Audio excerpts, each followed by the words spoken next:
Welcome to the 2022 Dr. Matthew Walker Sr. Fourth Annual Legacy Breakfast. My name is Marvin Evans, and I bring you greetings from the staff of the Matthew Walker Comprehensive Health Center, as well as the governing body where I currently serve as the board chairman. As one of the most prominent African American doctors in the United States in the 20th century, Dr. Matthew Walker Sr. began his medical profession with residencies at Hubbard Hospital of Meharry Medical College and Freeman Hospital of Howard University. As a dedicated student throughout school, Dr. Walker received one of the two highest scores on his surgery board exams. In 1955, Dr. Walker became one of the first African Americans voted into the Nashville Academy of Medicine, and in 1961, he was named to the Board of Hospital Commissioners of Nashville General Hospital. Soon after, he founded the Matthew Walker Comprehensive Health Center Incorporated in Nashville, Tennessee. Funding for the center came from a direct request Dr. Walker sent to President Nixon, who later honored Dr. Walker for his contributions to healthcare in Tennessee. He also began Meharry Medical College's surgical residency program. Dr. Walker is credited for training half of the African American physicians in the United States at the time of his death, many of whom are still practicing. His meticulous attention to surgical techniques, respect and care for patients, and his open manner with students made him very popular. During his 4-decade-long career at Meharry, Dr. Walker was revered as one of the best professors and mentors, evidenced in the fact that more than 70 former students created the annual Matthew Walker Surgical Symposium in his honor. The annual breakfast celebrates the work of his founder, Dr. Matthew Walker Sr., and the continuing mission of the center in providing needed health care in the community it serves. The annual breakfast also awards scholarships to students as well as the recognition of community leaders. We hope that you find today's breakfast informative as well as thought-provoking with today's agenda and guest speaker. Thank you for your continued support of the Matthew Walker Comprehensive Health Center and enjoy the program. Now I would like to introduce Reverend Sandrea Talbert, who will bring us our invocation, followed by Katina Beard, the Chief Executive Officer of the Matthew Walker Comprehensive Health Center. God of our weary years, God of our silent tears, thou who hast brought us thus far on the way, thou who hast by thy might led us into the light, keep us forever in thy path, we pray. God, we come to you this day to honor your servant who most certainly served well. We thank you for the life of Dr. Matthew Walker Sr., and that he led a pathway of making sure that others had access to health care. It is from that vein that we gather together today, and we ask your choicest blessings, God, upon this day as we continue to do the work of making sure that access to quality, competent, compassionate health care is given to all.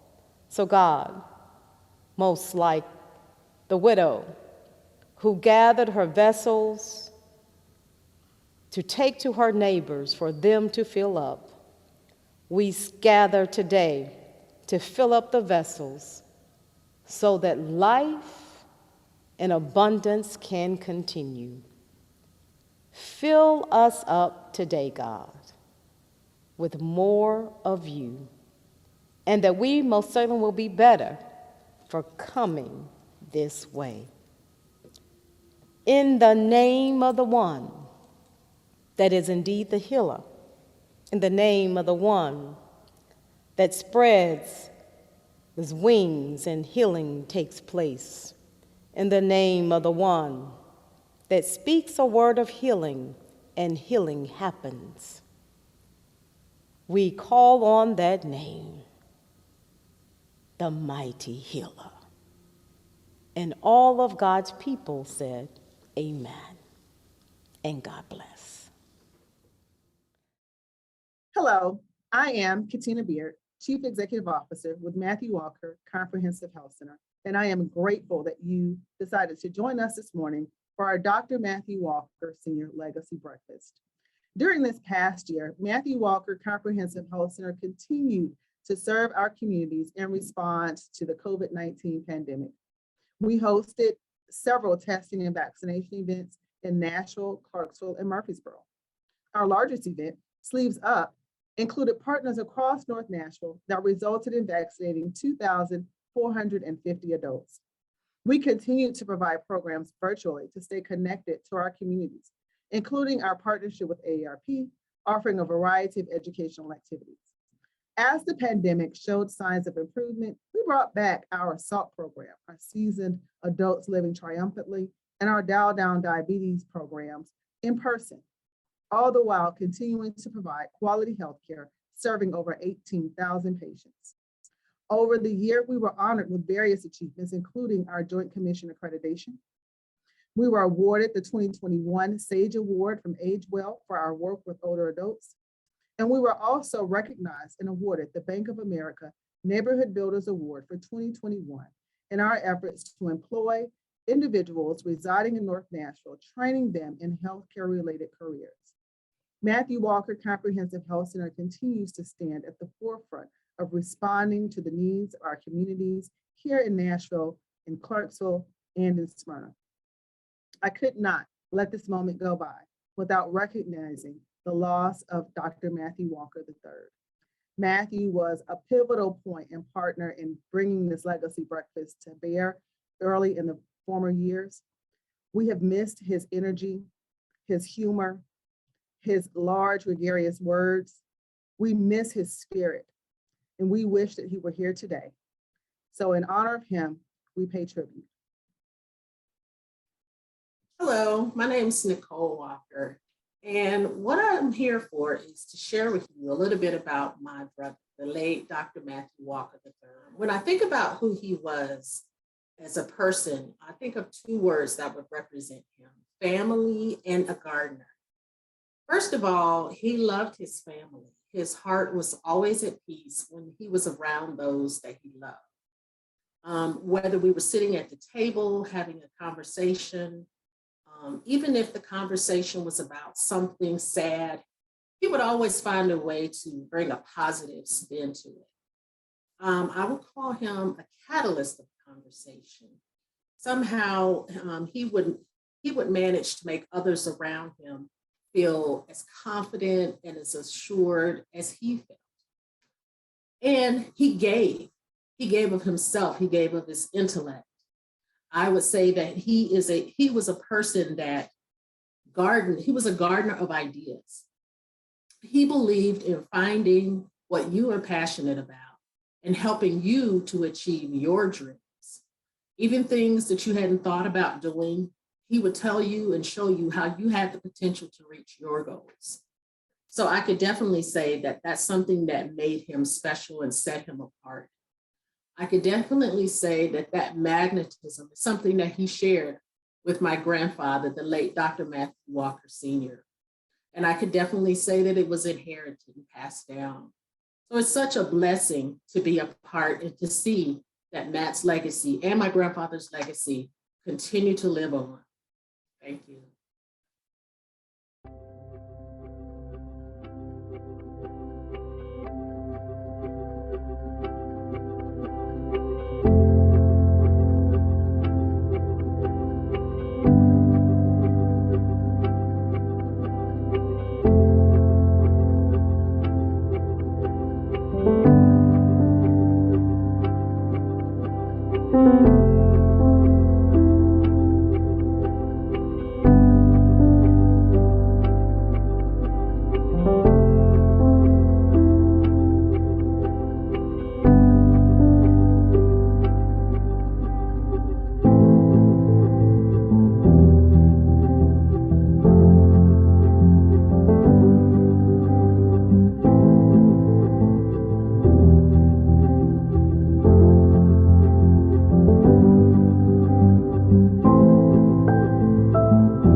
Next, we will have the presentation of the Michelle B. Mars Healthcare Advocate Award presented by her oldest daughter, Dr. Christy Scruggs.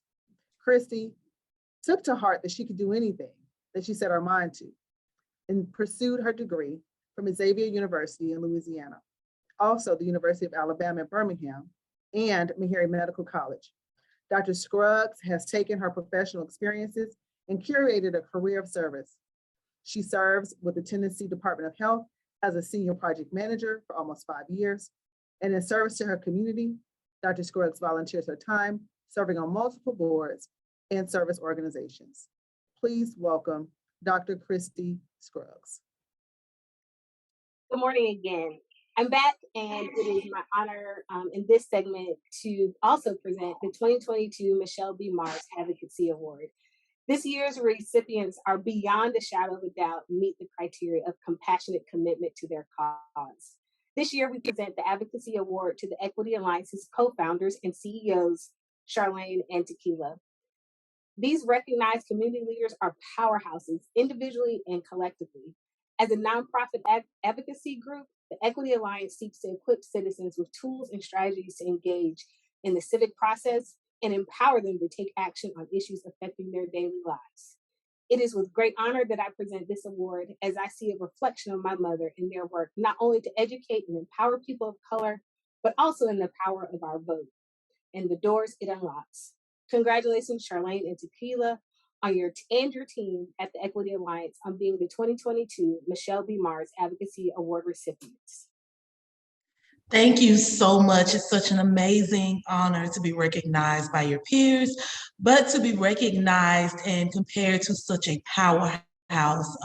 Upon researching some of the things that your mom did in the community around healthcare and just advocacy and making sure people were using their voices, I not only feel inspired, but I feel compelled to go even harder. So thank you for this award.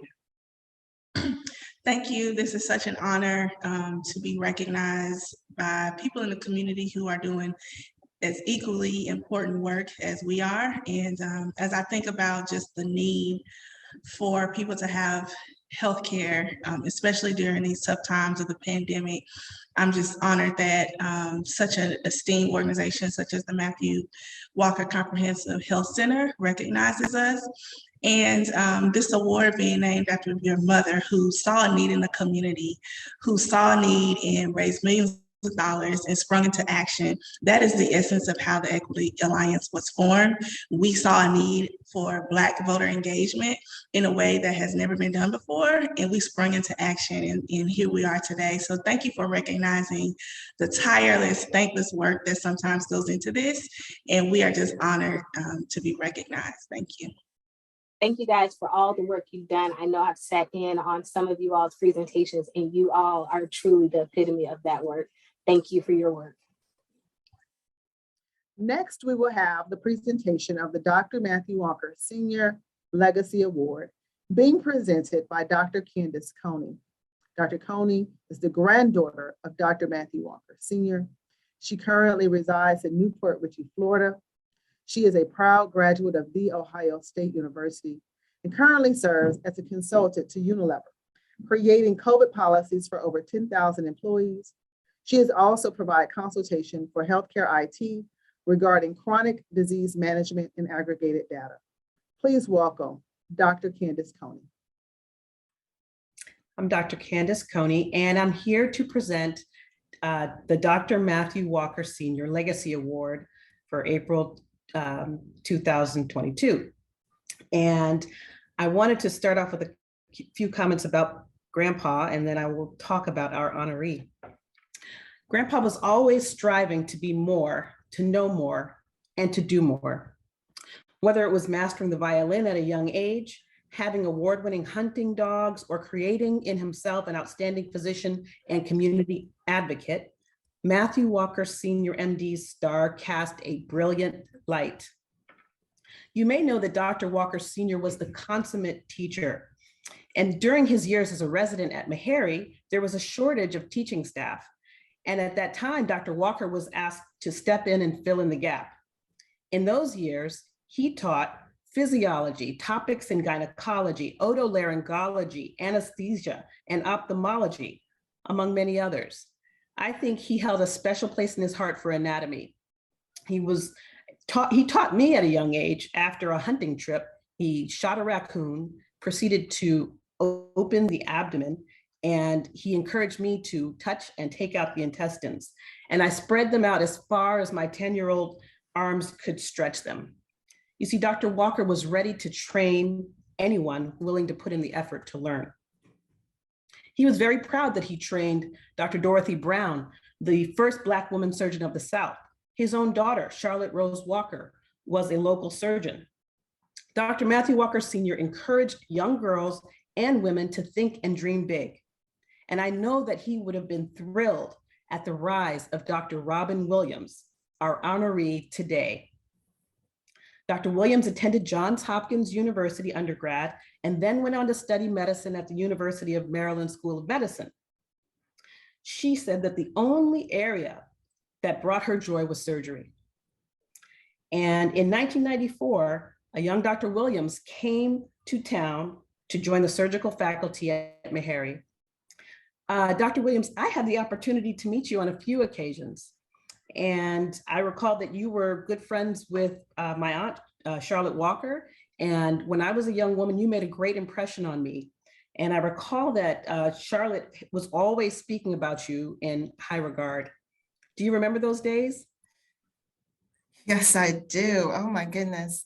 I have so many good memories. And before I answer your question, let me just say that it is such an honor to receive the Dr. Matthew Walker Senior Legacy Award. And I just want to thank the Matthew Walker Comprehensive Health Center, the Board of Directors, the fundraising chair, Sandra Long-Weaver, and Chief Executive Officer Katina Beard.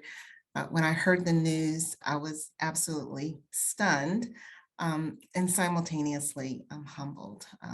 Because as you've already stated, Dr. Matthew Walker, teacher, physician, and servant, he was one of the most prominent surgeons of his time. So as a surgeon, to receive an honor in his name almost renders me speechless. There are so many memories surrounding the Walker family, because yes, I did get to work with Dr. Charlotte Walker. She helped to welcome me here to Nashville. I had no family here. She invited me over to Thanksgiving when I couldn't go home for Thanksgiving, and I got to meet the family, and everyone was so welcoming. So it's just been wonderful. Actually, one of the earliest memories I have as well of the Matthew Walker Comprehensive Health Center is when Michelle Mars came on board as the new CEO. And I was working with an organization at that time called the National Black Leadership Initiative on Cancer. And we wanted to do a health fair. And I met with her and she opened up the clinic to us on a Saturday. It was wonderful. It was wonderful. Thank you so much. I wanted to highlight a few other things about your career, because I know that you've said that service is part of the fabric of your being. And you also mentioned that your parents and grandparents, along with your brother, were actually your rock and have been your rock along your journey. Just to point out some of the positions that you've held and how you've been recognized. You've been recognized by the Tennessee Breast Cancer Coalition for the Mary Jones Award, the Matthew Walker Comprehensive Health Archie L. Powell Excellence in Health Award, and the Nashville Medical News' Women to Watch in 2018. And you also became the inaugural chair of the Medical Foundation of Nashville, which houses Project Access Nashville Specialty Care. Project Access, it should be noted, has coordinated over 29,000 specialty care appointments, leveraging $41 million in donated medical care. And currently, Dr. Williams is the president-elect of the Nashville Academy of Medicine. And so, Dr. Williams, it is a great privilege and a great honor for me to be able to extend a congratulations to you on this award on behalf of the Health Center. Thank you so much. Oh, thank you. No, thank you. And actually, I've actually served my presidency for the Nashville Academy of Medicine. And I continue to be on the board for the Medical Foundation of Nashville that houses Project Access Nashville, and which is a gem. It is a gem. Wonderful. I am so grateful and appreciative of each of you for being here with us this morning, for supporting us today and always over our 54 years of history of serving the North Nashville, Clarksville, and Smyrna locations. We appreciate you this morning. We have our very special Dr. Matthew Walker Senior Legacy Breakfast sponsors that I would like to say a special thank you to. Our vision seekers are Amazon, Belmont, and Icoridian Foundation, HCA Healthcare TriStar. Our vision builder sponsors are Mount Zion Baptist Church. Our friends of the vision are Dr. Artemis Worthy, Bank of Tennessee, BKD Foundation, Dining Deltas and Friend, McKesson, Piedmont Natural Gas, Pillsbury Law, Dr. Robin Mays, Rollins Properties, Tennessee Hospital Association, Truist, Vanderbilt University. And our scholarship sponsors are Dr. Matthew and Mrs. Alice Walker family and Dr. Christy N. Mars Scruggs. Again, thank you to our sponsors and thank you to each of you today for your help in us being here this morning. Good morning and welcome to the scholarship portion of the 2022 Matthew Walker Legacy Breakfast. I'll be introducing our two scholarship winners for the Michelle B. Mars Award, and our first recipient is Megan Roberts. Megan is a 2022 Michelle B. Mars Legacy Scholarship recipient, and Megan's service to the Nashville and surrounding areas is long and extensive and shows her commitment to a service to mankind. Megan's current research involves Black women in COVID-19 and is compelling and a project all of us should be looking forward to its findings. Megan notes that knowledge is power. And in her words, I hear the echoes of my mother's words and professional and educational beliefs that she instilled not only in myself and my sister, but also in our family. Megan's long-term goals to pursue doctoral work is encouraging that she will one day join the much needed work in public health that she endeavors to complete. Megan, congratulations on being the 2022 Michelle B. Mars Legacy Scholarship recipient. Thank you, Dr. Christie. And a special thank you to the Mars family and the Matthew Walker Comprehensive Health Center. I'm beyond honored today to be receiving the Michelle B. Mars Legacy Scholarship in honor of the legacy and memory of Miss Michelle B. Mars. By receiving this scholarship, not only will it support me in my future endeavors to become an advocate for change within the field of public health in the underserved communities, but to continue the legacy of Ms. Mars and her efforts in providing optimal healthcare resources and to sustain strong and healthy communities. Again, thank you. And I'm grateful to be a recipient of this phenomenal award. You're welcome. We look forward to seeing your work in the future. Our second recipient for the Michelle B. Mars Legacy Scholarship this year is Brianna Davis. Brianna is also a master's student at Meharry and who's completing her first year. Through her own words, she looks to have a career that encompasses population health, improvement of community health, access to care, and gaining trust of underserved populations. Brianna has a deep understanding of the importance of equity in health education and public health. And for what I've learned about Brianna, I know she was well worthy of this award. Brianna's professional goals are well thought out, and I look forward to seeing how she will impact the public health space. I believe that my mother would agree. Brianna will be an advocate and change maker in the community. Congratulations, Brianna, on being a 2022 recipient of the Michelle B. Mars Legacy Award. Thank you for that introduction, Dr. Christie. I'm sincerely honored to have been selected as a recipient of the Michelle B. Mars Scholarship. Thank you to the Matthew Walker Comprehensive Health Center for your generosity. This scholarship will allow me to continue to pursue my goals in the public health field. Because of this scholarship, I am one step closer to completing my academic career at Meharry Medical College and becoming an advocate for underserved communities. Thank you again for your thoughtfulness and generous gift. Thank you, Brianna. We look forward to seeing your endeavors in the future. Thank you so much. So it is my honor today to present and award to our dental student, Keisha Brady. And Keisha, I just wanted to mention something about my grandfather, Dr. Matthew Walker Sr. First of all, this picture he's in right there, and he's sitting next to my grandmother, Alice Walker. And it's interesting, to me, it's an interesting picture. It's from 1940. It's the 29th annual conclave of the Omega Psi Phi organization.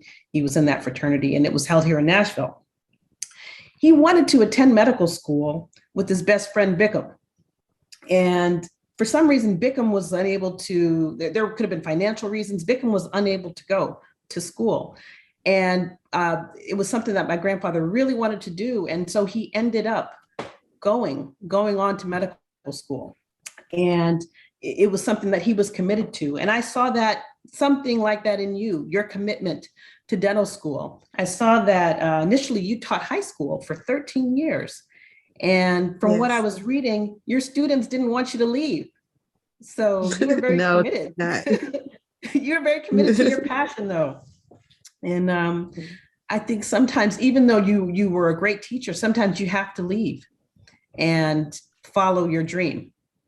And I saw that you've done some fascinating research on oral health literacy, and you've been awarded numerous scholarships in the recent past. I think you will have a bright career ahead of you, a bright second career ahead of you. And I want to congratulate you very much. Well, thank you so much. I'm just honored, and I just feel like it's a great privilege to receive this award. And then just listening to the history behind it and with your family, I feel even more honored to even receive anything like this. So thank you to everyone. Thank you to you, Dr. Coney, and everyone that had anything to do with this. I truly appreciate you, and I appreciate Matthew Walker. I appreciate Harry. I appreciate everybody that's helped me through this journey. Absolutely. On behalf of the Matthew Walker Comprehensive Health Center, we congratulate you, and we're happy to give you this award, this scholarship, based on your hard work. Thank you. Savani Ram Kelawan is a dental student, and it's a pleasure to be able to offer her this scholarship that she has earned. Savani was struck by the Meharry Medical College motto, "Worship of God through service to mankind." And her work demonstrates that she's committed to service, and her academic prowess is demonstrated by her admission to the Dean's List, among several other awards that she has received. She's interested in promoting intervention and prevention in underserved communities. So again, it is a pleasure to award you the Dr. Matthew Walker Senior Legacy Scholarship on behalf of our family and the Matthew Walker Comprehensive Health Center. Congratulations, Savani. Thank you, Dr. Candace Coney, for introducing me, and to you and the scholarship committee for presenting me with this award. I hope to pay homage to Dr. Matthew Walker Sr. by continuing his legacy and providing healthcare to underserved communities. So thank you all. Now we will hear from Dr. James Hildreth, president of Meharry Medical College and past recipient of the Dr. Matthew Walker Sr. Legacy Award, on his thoughts on Forward 3.0, Pandemic to Endemic. I'm interested to know personally how you have fared through this pandemic. You know, how have you taken care of yourself? What have you done for Dr. Hildreth? I'm sure that Mrs. Hildreth keeps you on your toes and taking care of that business, but you know, how do you take care of yourself during this? So I have two kind of hobbies, not hobbies, they're already passions, I guess, is woodworking and gardening. And so this is a busy time of year for gardeners because things are coming awake again, and we got to clear out the things that are dead from winter and you know, put some fresh things in the ground. So I'm really having fun doing that, and it was a way to relieve tension, and I can think about some problems and come up with some solutions while I'm digging in the dirt. I do projects in my woodworking shop that are fun and challenging. So those two things keep me busy. But the thing I really love most is riding my bike. Okay. Get on my bike and ride for 20 miles or so and just feel decompress, and some of the pressure seemed to be gone during that time. Sure. Good, good. So did you pick up the woodworking from your scouting days because you're an Eagle Scout, correct? Well, actually, after my father passed when I was 11, Mhm. I had 4 uncles who were tradesmen. One was the electrician, one was a plumber, one the carpenter, and Uncle Joe did all kinds of things. Anyway, they took me to their job sites, and I just loved it. So I Yeah. picked up plumbing, electricity, all those things, and I love doing big projects like that. So that the woodworking actually came out of being exposed to carpentry and what carpenters do, and I've been doing it since I was, I don't know, 13 or 14. Yeah, yeah, yeah. So you and I have the pleasure of sitting in this wonderful community of North Nashville and watching it transform daily. I am Yes. convinced I should just ride every day with a video camera or something so that I Exactly. can remember what Exactly. the landscape was from week to week. That's right. And so some of that, can be discouraging, but I think some of it is hopeful, right? It gives us some sense of promise for Yes. tomorrow. So what do you feel about these changes in this area where we've been working and serving now for several years together? I just hope, and I guess I pray, that the people who've lived here all this time have some say in what's happening around them. But oftentimes, as you know, that's not the case. So I'm really hoping that the people who represent them and some of the community leaders, their voices can be heard to make sure they can have some say in shaping this, because it is an opportunity. And I love the fact that Jefferson Street is going to get some major investments by the city, but I do want to make sure that the persons who've lived and labored here for decades have some reasonable say in what's going to happen. Yeah. And certainly Meharry and Matthew Walker and TSU and Fisk, I think that our organization should be sitting at the table when some of these decisions are being made. And Absolutely. I've expressed that to the mayor. So yeah, I agree with that. I agree that, as the landmarks of the pieces that are holding the history to this community together and still have linkages. I was at a meeting this morning talking to people who walked alongside Dr. Walker, who knew him in his life and his legacy. And so to be able to still represent that and bring that voice to the community, I do believe it's important. So from pandemic to endemic, did you think that we would be here this soon or this late? well, we're a few months into the 3rd year of this thing, and absent another variant that causes a major surge, we're going to be entering to the endemic phase later this year. And I didn't think it was going to take this long to get there, to be honest with you. But, not to get too technical, but RNA viruses by their nature change and mutate. And this virus is no exception. And there's still an opportunity for it to throw a wrench in all of this. So we have to remain vigilant, but I'm hopeful and prayerful that by the end of the summer, we're going to be entering into a new normal, and that's exciting to think about. Yeah, I agree with that. I agree with that. I also think that we should begin to bank and hold on to these lessons that are learned, that we learned over these last couple of years, because it won't be long before we're faced with something very similar.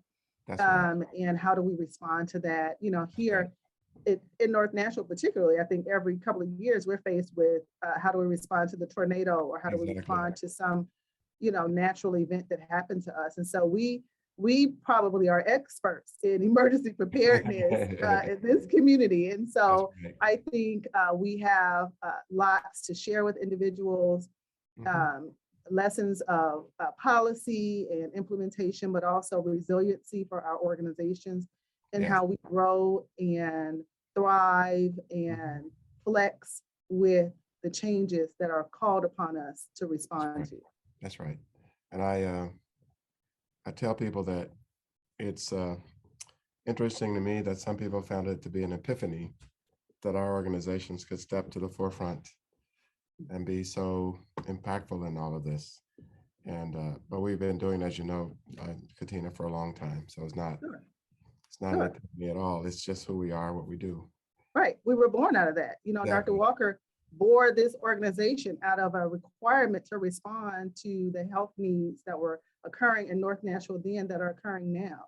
Exactly. And, you know, Meharry was born and continues to respond to the need to train and educate minority healthcare providers. And Exactly. those things have not changed. They have, in some ways, not always been better. In some ways, gotten a little worse. That's right. And yet we continue to stand at the forefront and raise the banner to it all. And so I, again, appreciate you for your leadership, for your willingness to stand in the front, to lead, to direct, to guide, and in some ways to follow, right? People think leadership is just about leading, but we also have to follow. And so I appreciate all of those components to you. So the last thing I want to say is, and I don't know, you may not want to talk about this or not, but I always tell people that I know that you like bacon because we had a whole conversation. That's right. About you and bacon. That's so, right. You know, I think I even sent you a little message about a bacon festival. You did. Yes, I do love bacon. It's true. Yeah. Anything can be made better with bacon. I literally have a shirt that says that bacon makes it better. Yeah, that's true. And it's really true. Whatever it is, it's going to be better if you add a little bacon to it.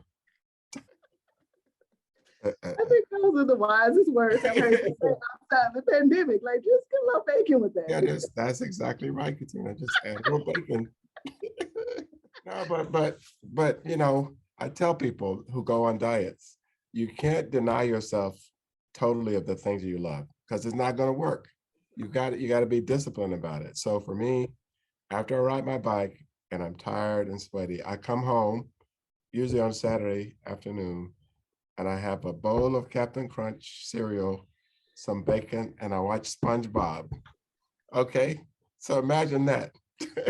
I can't. And so many people probably cannot. It's true, but it's true. That's what I mean. You know, you got to live a little. You do. You do. You know, I think that's what people miss is living a little. You know, you got to find and keep those joys in life, right? Yes. We're never too far at the top that we cannot enjoy the small things in life that bring us pleasure. So that's exactly right. I agree with that. I do. Well, I just always want on these kinds of occasions that you celebrate sort of a legend and icon like Dr. Matthew Walker. I'm just always hoping that what we do in their honor is going to be pleasing to them. And I have to tell you, Katina, that you and the team over there, I think will make Dr. Walker really proud of the way that you've led and served the community. So kudos to you and the whole team. I appreciate that. That means more than you know to me. Thank you so much for that. Yes. Yeah. Good morning. I'd first like to thank Katina Beard for the invitation to speak at this Legacy Breakfast. Matthew Walker was a medical legend and a Meharry icon, and I'm always honored to speak at events in his honor. I also want to acknowledge the long-standing ties between Meharry Medical College and the Matthew Walker Clinic. We share a legacy and a mission that ties us together, and it's going to be that way for some time to come. So again, thank you for the opportunity to speak at the breakfast. In December of 2019, in an open-air market in Wuhan, China, a novel coronavirus infected one of the shoppers there, and at that moment, the whole world changed. This virus, SARS-CoV-2, that causes the disease, COVID-19, has caused a pandemic that has now entered its third year. As of March 23rd of this year, globally, more than 475 million people have been infected with SARS-CoV-2, and more than 6 million people have died. Here in the United States, we know of 80 million COVID-19 infections, and more than 970,000 people have died from COVID-19. Total infections and deaths in the United States will likely eclipse 100 million and 1 million respectively by the time the summer is over. The best hope for the world to deal with this problem was a vaccine that could prevent infection, disease, and death from SARS-CoV-2. An unprecedented global collaboration and an unprecedented infusion of money into vaccine research and development resulted in more than 20 approved vaccines around the world that are now in use. Here in the United States, 3 vaccines were developed in record time, 10 months, and have been administered to the population since December of 2020. Worldwide, a staggering almost 11 billion shots have gone into arms over this time period, and here in the United States, more than 550 million shots have been given between the 3 vaccines available from Pfizer, Moderna, and Johnson & Johnson. We now have achieved 65% of the population fully vaccinated, and about 40% of the population is now boosted on top of that. So I've been asked many times to comment on how we were able to make a vaccine in 10 months when the fastest vaccine before that was 4 years. There are 3 major things I want to mention: technology, parallel processes, and infrastructure. The technologies brought to bear on COVID-19 were unprecedented. To give you one example, the genome sequence for this virus was published on January the 10th of 2020. By February the 10th of 2020, 3 companies had already identified a vaccine candidate. That process normally takes 1 or 2 years. The other major factor was that vaccine development is normally sequential. We do phase 1, follow that by phase 2, phase 3. Because of the available resources, the drug companies could do these things in parallel, which compressed the time frame considerably. The third thing that is almost as important as those first 2, maybe more important, is infrastructure.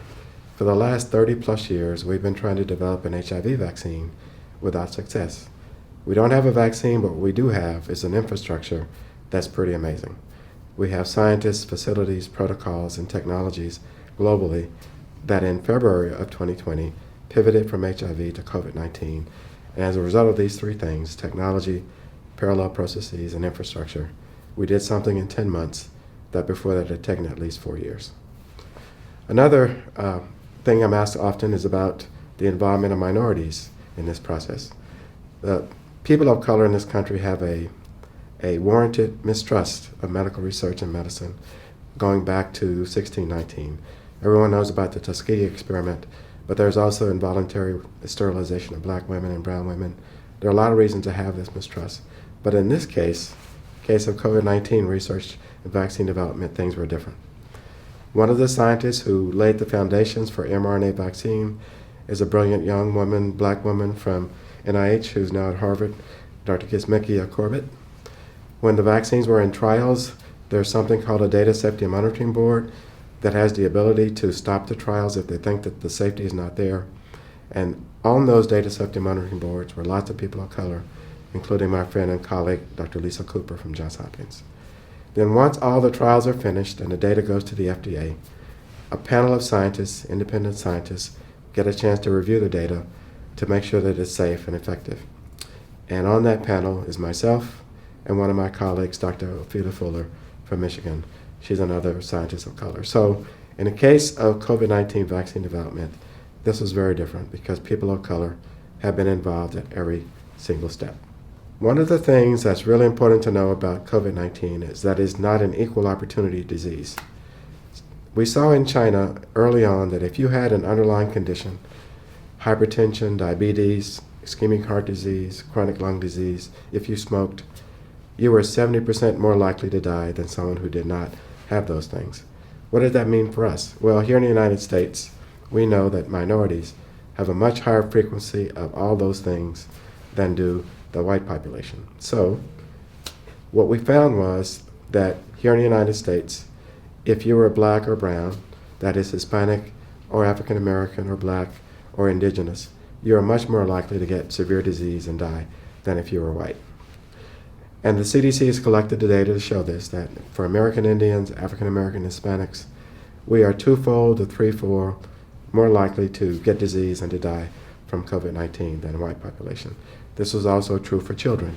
The vast majority of children who suffered severe COVID-19 also had an underlying condition, obesity, asthma, and other conditions. So COVID-19 was not an equal opportunity disease. If you're a person of color, it was certainly more important for you. The disparities revealed by COVID-19 are best understood in the context of what we know of as the social determinants of health. The definition of the social determinants of health are those things, those conditions in which we are born, grow, live, work, and age, and I would add that we die. They are shaped by the distribution of money, power, resources throughout the world, local communities, and nations. There are 5 major categories that have been identified by the Kaiser Foundation that are generally thought of for social determinants of health: education and access to quality education, healthcare and access to quality healthcare, the built environment, the neighborhoods we live in, the social and community context of our lives, and economic stability. I would like to suggest that there is a 6th social determinant, and that is technology.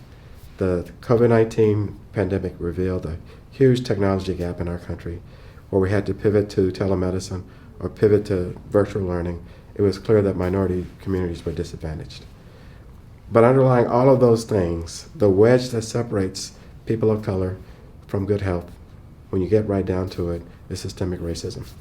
And all of those things that I've shared with you, if you probe deeply enough, you come to the conclusion that all of those things have been impacted by systemic bias and racism. So it is now recognized as a major factor for health, racism is, by a number of national organizations, the CDC, NIH, and in fact, President Biden established the COVID-19 Health Equity Task Force based on the fact that this is such a huge problem in our country, and I had the privilege of being part of that Health Equity Task Force. And there are a number of recommendations that we made to the President. Healthcare should be declared a human right, and everyone in our country should have the right to have good health care or access to it. We also know that racial inequality leads to economic disparities. Economic disparities lead to unequal access to health care. And even when there is access to health care, racism and bias is a factor because many doctors disbelieve, neglect, and discriminate against brown and black patients. We're very concerned about this with what is called long COVID, because long COVID is characterized by fatigue, brain fog, and other symptoms that are not readily diagnosed by objective clinical tests. And when something is not able to be diagnosed that way, bias can enter into the equation. So we believe that communities should be elevated and exploited to provide effective communication about healthcare and public health to their communities. We need to ensure that data that's collected about health and health conditions are disaggregated so that we actually know where the inequities are and we can direct resources to them. We also believe that all processes, practices, and policies at all levels of government, local, state, federal, should include health equity as a priority factor. And as I said before, it bears repeating, we believe that healthcare should be declared a human right to ensure that everyone has equitable access to high-quality healthcare. So, in terms of COVID-19, as I close, I've asked what is next. The month of April will be critical to the next phase of this public health crisis. Absent another major variant, we're going to enter into an endemic phase that could begin as early as the end of the summer. But I want to emphasize that the endemic phase would be characterized by outbreaks that will be managed by antivirals that can be given quickly after positive tests. I also want to emphasize that the endemic phase does not mean we're out of the woods, because people who are most vulnerable still need to be very concerned about this. That is, people with underlying conditions who are immunocompromised and older individuals are still going to be vulnerable to COVID-19.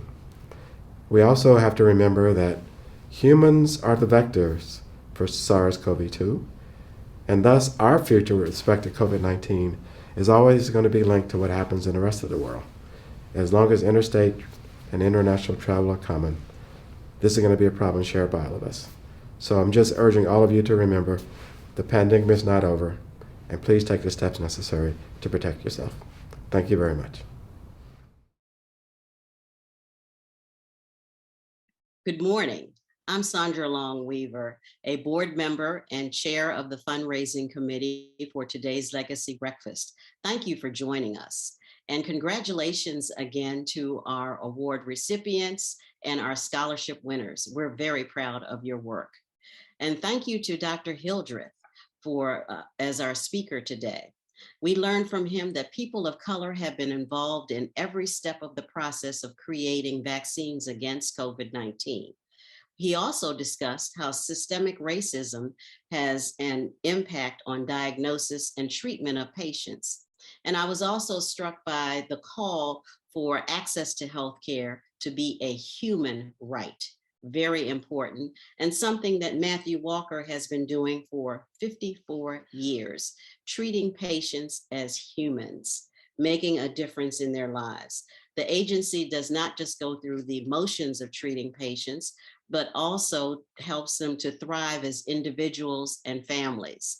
And healthy families make healthy communities. They are the foundation for our healthy communities. So if you have made a donation to Matthew Walker, thank you very much. You are making a difference in a patient's life. If you haven't had an opportunity to make a contribution, please do so today. That will change, it can change a patient's life. It can change the life of a friend or a loved one that you know, and we appreciate it. A donation of any amount is appreciated. Again, thank you for joining us today, and see you next year. So we have come to the end of our morning, and I want to thank each of you for being here today. I want to, on behalf of the Matthew Walker Governing Board and staff, say thank you to you for your donations, for your encouragement, for your continued support in championing the work that we do here to serve the people of Nashville, Clarksville, and Smyrna. We appreciate your continued support of the work that we do. Thank you for being here this morning. Thank you for all who participated, who spoke, who prayed for us. Thank you, Dr. Hildreth, for your strong and encouraging words through this pandemic into an endemic. Thank you for all who supported the winners, the award winners, the Equity Alliance, our scholarship award winners, and Dr. Robin Williams, the Dr. Matthew Walker Senior Legacy Award winner for 2022. We are excited to continue this work, and we look forward to working with you in the years to come. Have a good rest of the morning and a good rest of the week.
It's gonna be a bright